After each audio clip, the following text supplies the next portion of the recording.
As Jehovah's Witnesses, we have a wonderful privilege, the privilege of declaring the good news. But just what does that good news include? If we know the answer, how will that motivate us to be even more zealous as we declare the good news? Jehovah's Witnesses love to claim they're sharing the good news, a positive and hopeful message. The reality is the opposite, as it often is for this cult. The news they're there to share with you is that Jehovah is going to destroy you and everyone you love unless you and everyone else become exemplary Jehovah's Witnesses. That's the message. It's a threat more than a message of hope. If that's what they pass as hope, imagine how the message would look like if it wasn't hopeful. Well, spoiler alert, we're about to find out. The prospect of enjoying everlasting life in an earthly paradise under the rule of God's kingdom provides hope to our listeners and motivates them to love Jehovah. Yes, because if you don't love Jehovah, you can't access this paradise because Jehovah will kill you, and even the Jehovah's Witnesses can't help but admit to it. Evidently, the everlasting good news also includes a judgment message. What is the hour of judgment mentioned in this verse? According to some reference works, the original language term here rendered judgment refers to a legal process of judgment, a scrutiny of conduct. So God is looking closely at conduct, how people act. That is the basis for judgment. Kenneth is too much of a coward to go into it here, but the conduct that God is looking at is whether or not you're a good Jehovah's Witness. And Kenneth, for the first time, kinda acknowledges that the good news are only good for people like him, not for the people they're preaching to. Why, though, can we say that this judgment message is good news?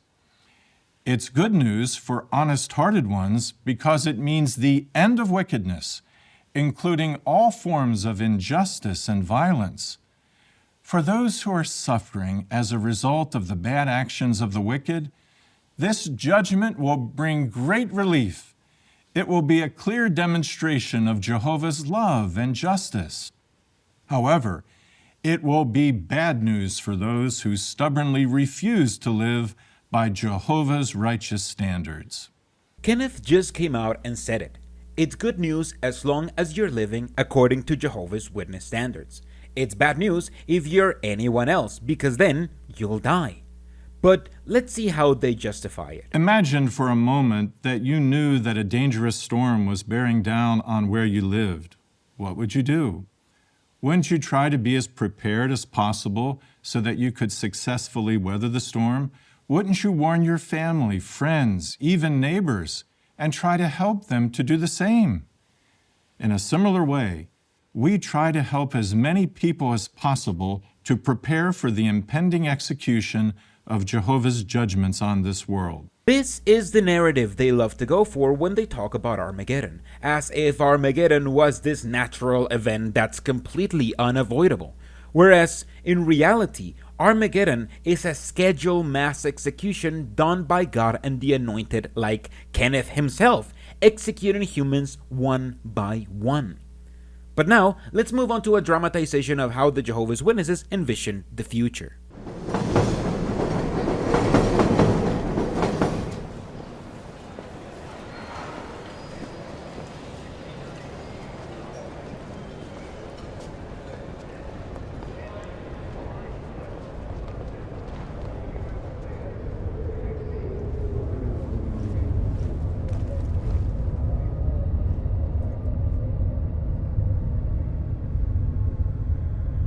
Good morning.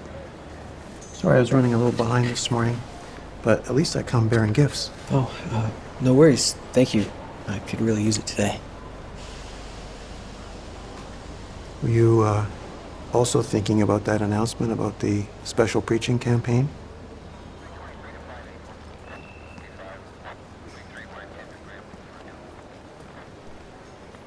Yeah, I was. Don't take what I'm gonna say the wrong way, but don't you think the message we'll be preaching is pretty harsh. No, I wouldn't say that. But it's definitely very direct.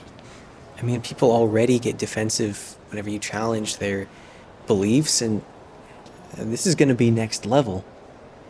The Jehovah's Witnesses believe that right before Armageddon, there might come a time when they need to proclaim that the time for converting is over, and tease the world, telling it that they're about to be destroyed right before Armageddon comes.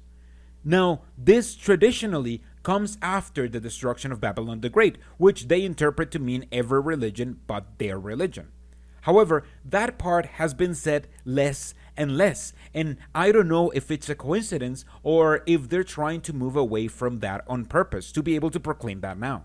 This heightened emphasis on this switch to hate speech that is only based on an interpretation of the Bible predicting hellstorm is arguably one of the very few changes to their doctrine that they've made in the last couple of decades, along with the continuous reminders to obey the governing body no matter what. Whatever the reason might be for it, we see for the very first time how they envision that switch to hate speech happening, with a preaching campaign just like all the other ones that have come and gone and most Jehovah's Witnesses already forgot about. And the way to get over the fear of switching to plain hate speech is using the cult's favorite technique of indoctrination, comparing yourself to others. This isn't going to be the easiest message to deliver, but you know, it's not the first time we've done this. Really? Absolutely. I don't know if you remember me telling you that my family's originally from Quebec, and my dad was part of an incredibly hard-hitting witness back in the 40s. I looked this up last night. He had to distribute a tract that called out the local religious leaders as hypocrites. What were they doing?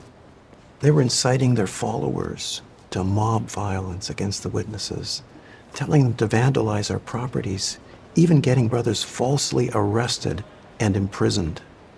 Wow. And they had to distribute that tract during the violence. They had to. Jehovah wanted to show how unjust their actions were. But I remember my dad telling me, he said that initially he was pretty terrified. Yeah, I mean, that's how I feel. I'm terrified. He's talking about a 16-day campaign where the Jehovah's Witnesses started distributing a self-righteous pamphlet talking about how Canada's eyes were on Quebec because of the opposition they face for being a weird pseudo-Christian cult. It's so obscure because back then, the Jehovah's Witnesses didn't mind speaking against government outright, whereas now they can't even show us an example of how that future message of hate would look like. And now they double up by expecting Jehovah's Witnesses to compare themselves to Bible characters that never existed. It's normal to feel that way. I've been thinking about it myself. And I thought of an account in Exodus. It's where Moses tells the Israelites to splatter the blood of a ram on their doorposts in order to avoid the effects of the last plague. And I thought about how some of the Israelites might have felt about doing that back then. That's all Moses told us. And everyone has to do this. Every family. Rams are sacred to the Egyptians. Yeah, this would be an affront to Amun-Ra. How are the Egyptians going to react? I know I've thought about that too. Does Moses know what he's asking us to do?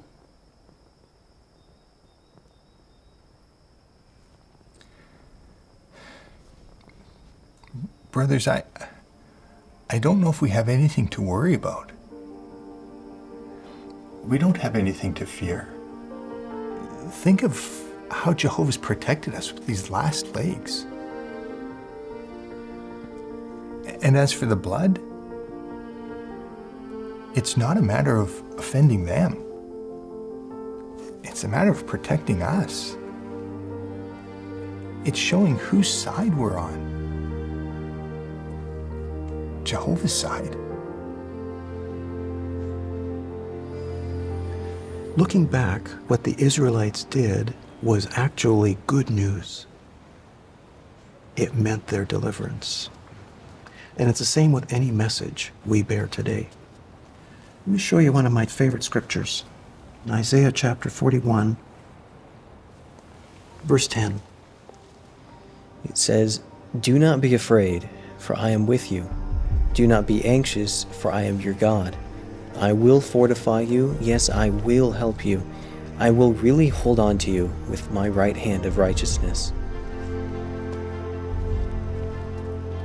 The fear we feel is natural. But remember, Jehovah was with the Israelites. He was with my dad. And he will be with us. The message we are sharing is good news.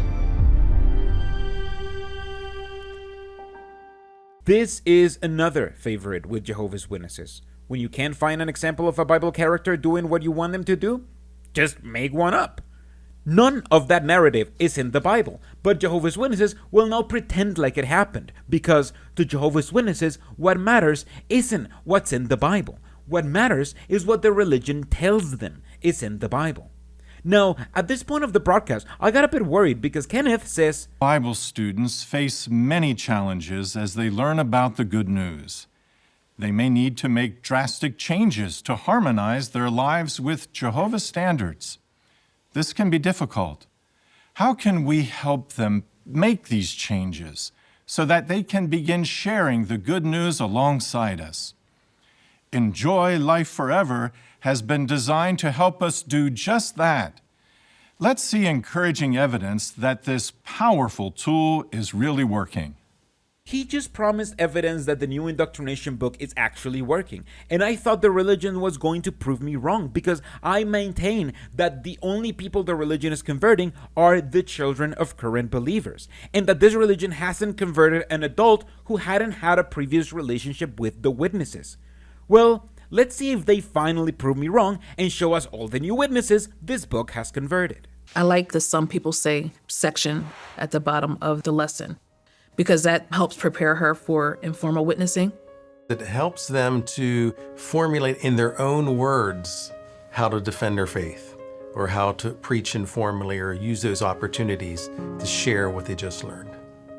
This was her way of learning how to feel comfortable talking to others about Jehovah. That's right, they don't show examples of the tools actually working.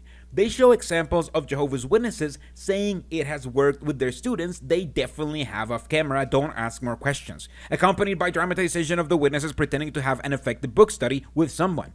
But since they're talking from the point of view of teachers, they can't help but show how this Bible study isn't the book study you have with Jehovah's Witnesses, simply to learn what the Bible says and do whatever after. These indoctrination sessions are made to progressively change who you are. One thing that the book also does is that it progressively helps the student to make changes in their personal life in order to live by Jehovah's standards. You know, the section review is a series of questions that usually has a key question or a key verse related to that lesson. So before going on to the next section, it's almost like a filter. It stops them, helps them to review, and helps the teacher realize, they don't quite understand that point. They are excellent because they can get the expressions from your student, where now you can really focus on what exactly are the issues that they're having. I was able to see if she had any gray areas, if there was a problem or she didn't understand something. Are they saying the book says, or you taught me this? Then you know, okay, they need to be reminded of the scriptures, and you need to seed that truth a little bit deeper into their heart. That's where I saw my student express herself and let me know things she was thinking or things that were bothering her, or that she realized that she needed to make changes with. The questions are a bit more personal than maybe you would have asked in the past. They're a bit more pointed than maybe we have the habit of asking. That's right. This whole thing isn't about informing you and educating you, but about convincing you to change into a Jehovah's Witness, asking you intrusive questions along the way to better get to know how to convince you into converting. Fortunately, as I said multiple times before, if this worked in anyone outside of Jehovah's Witnesses' own children, they would be showing you those examples of how the program converted them, instead of showing you examples of Jehovah's Witnesses pretending this works when you're not looking. But let's show an example of when preaching actually works somewhat, and for that, we have to go back about half a century.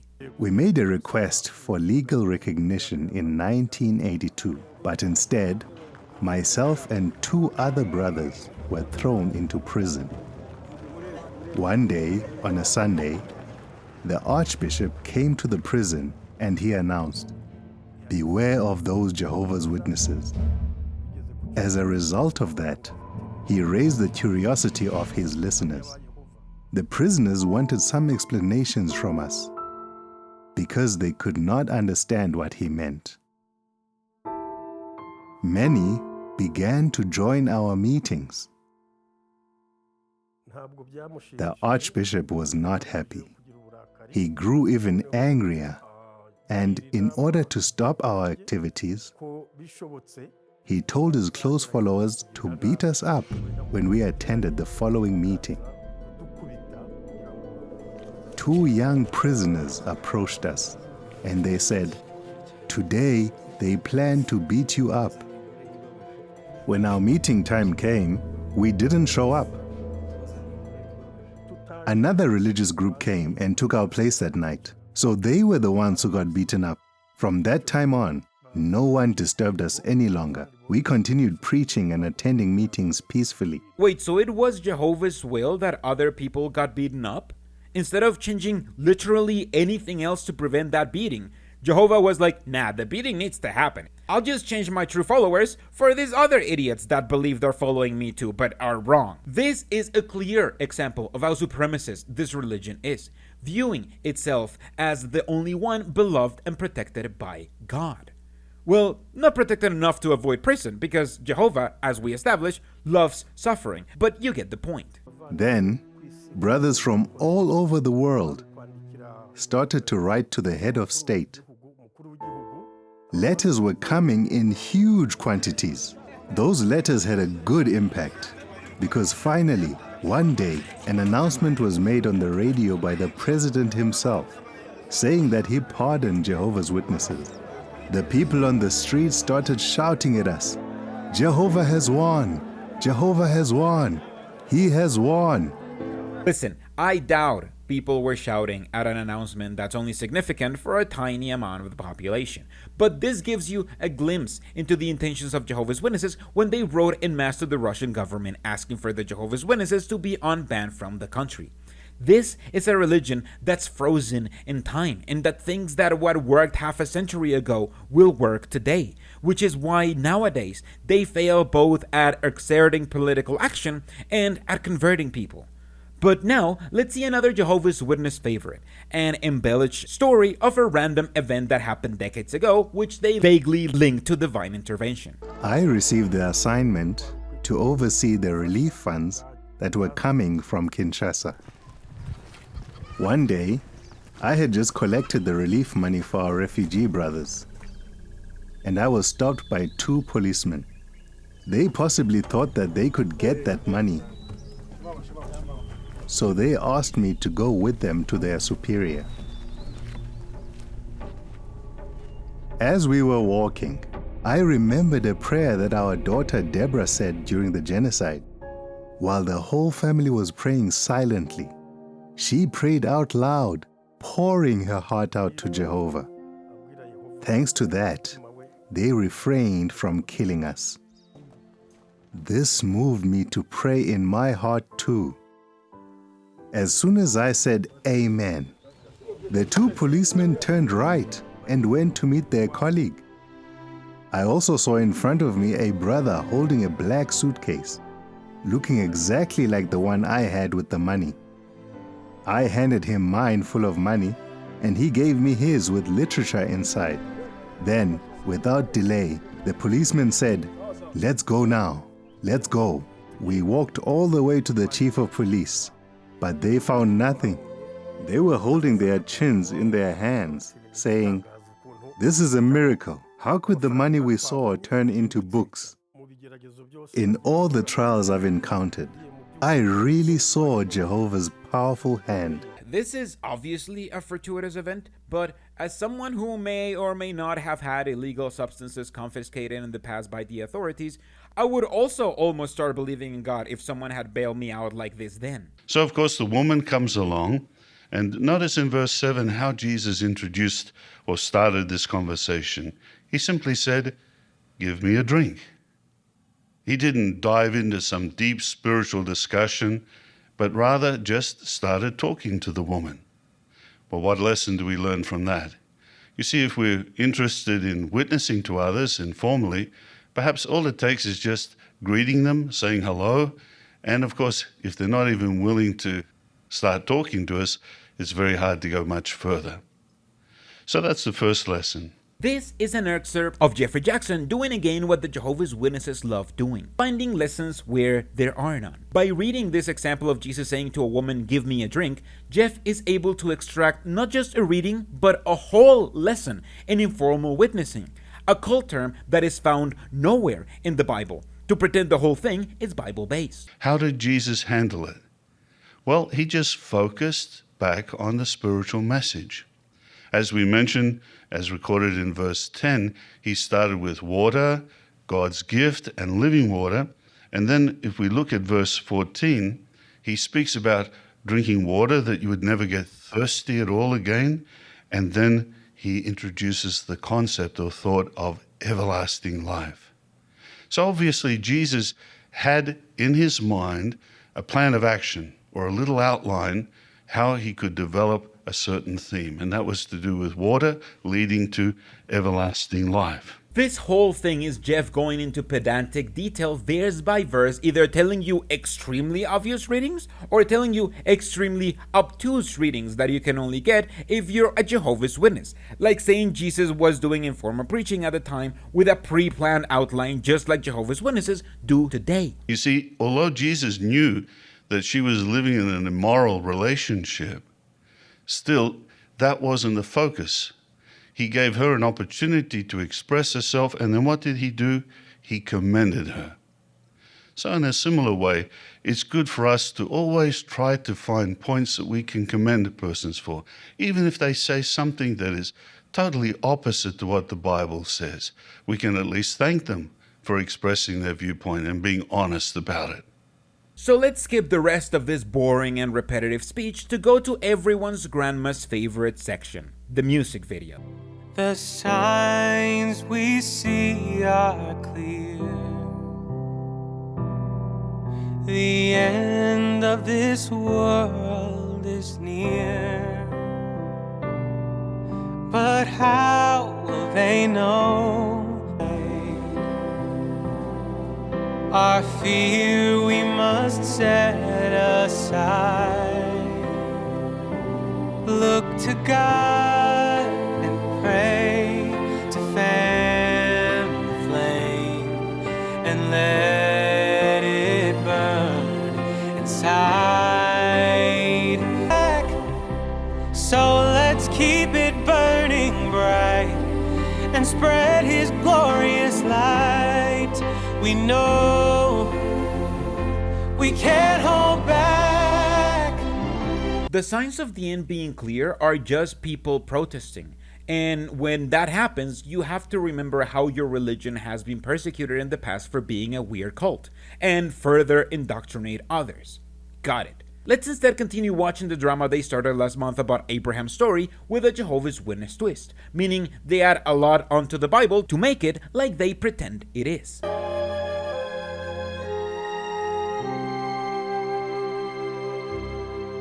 As the rains came down,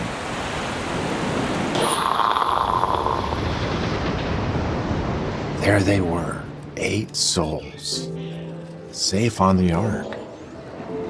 Jehovah protected Noah's family. That's why we're alive today. And you know, that's not the only time. There have been many things that seem scary. But Jehovah always makes sure his promises come true. Think how he helped to protect your mother when Pharaoh wanted to take her as his wife. Think how he sent angels to save Lot. Abraham is here retelling all of these biblical stories to his son, which never actually happens in the Bible. He even tells him about Lot being saved, and I wonder, will they ever do a drama about Lot where they show how immediately after this, Lot's daughters got their father drunk and took turns sleeping with him? 'Cause I somehow doubt it.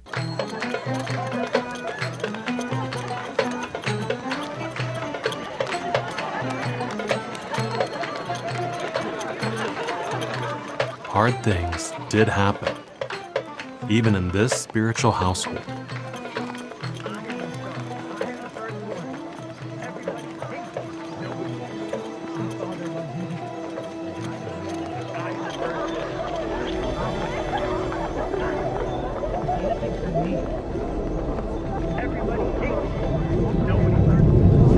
This wasn't just a sibling rivalry.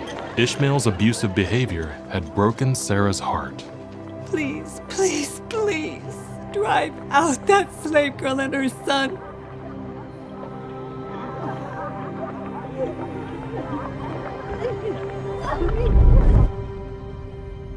Do not be displeased by what Sarah is saying to you about the boy and about your slave girl. Listen to her, for what will be called your offspring will be through Isaac. As for the son of the slave girl, I will also make a nation out of him, because he is your offspring.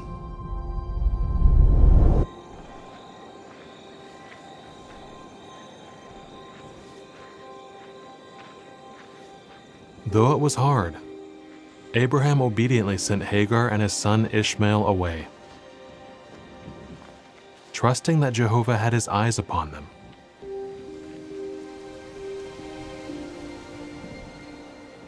This is an extremely fucked up Bible story. The part that Jehovah's Witnesses don't show you is the part where Sarah gave the slave girl to Abraham to sleep with so she could have his sons.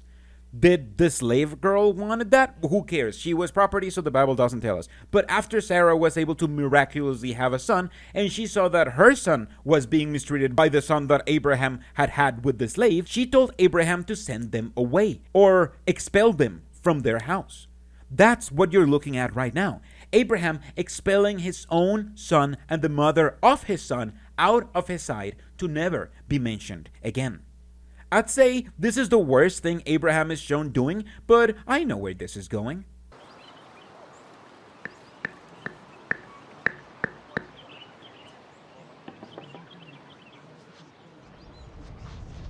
Abraham. Here I am. Take, please, your son, your only son whom you so love, Isaac, and travel to the land of Moriah, and offer him up there as a burnt offering on one of the mountains that I will designate to you.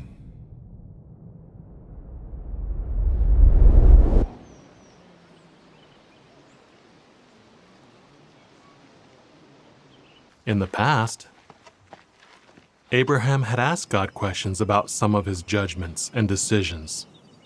But now, his friendship and trust in Jehovah had grown.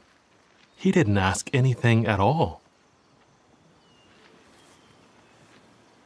You stay here with the donkey. The boy and I will go over there and worship and return to you.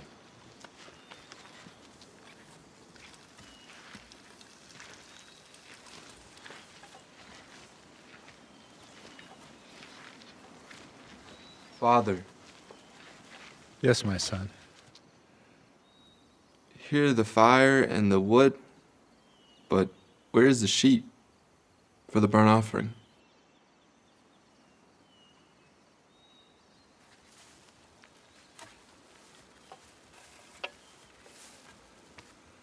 God himself will provide the sheep for the burnt offering, my son.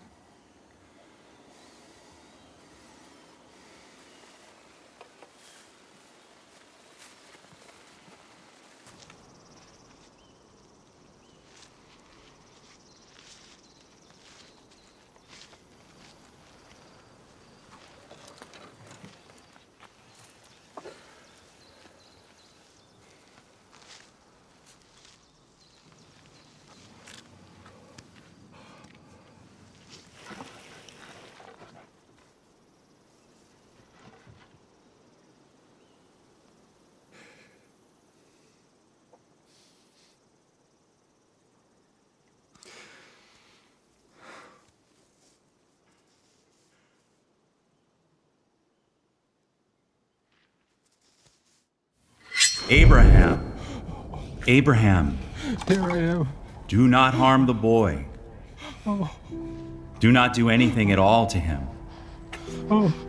For now I do know that you are God-fearing, because you have not withheld your son, your only one, from me.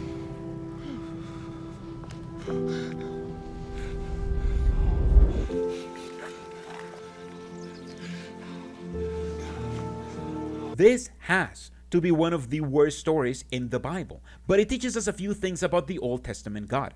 This is basically the story of a man that's hearing voices in his head to kill his own son, doesn't question them, and only stops when the voices tell him to stop.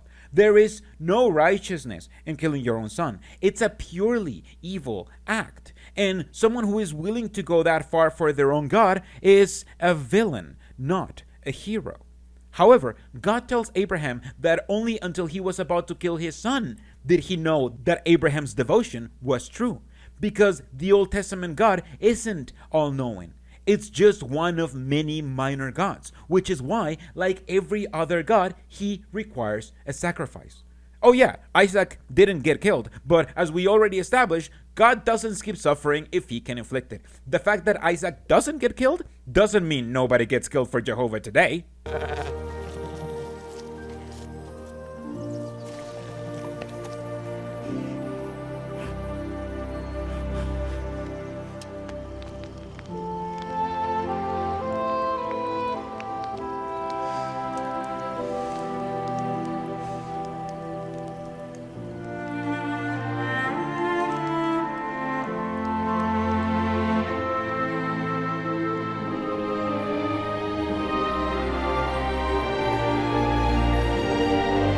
Nobody loves suffering like Jehovah. And with that, the broadcast comes to an end. So let me know below, do you think this dramatization of them switching to hate speech is just to excite their members? Or do you think it's a sign of the times to come?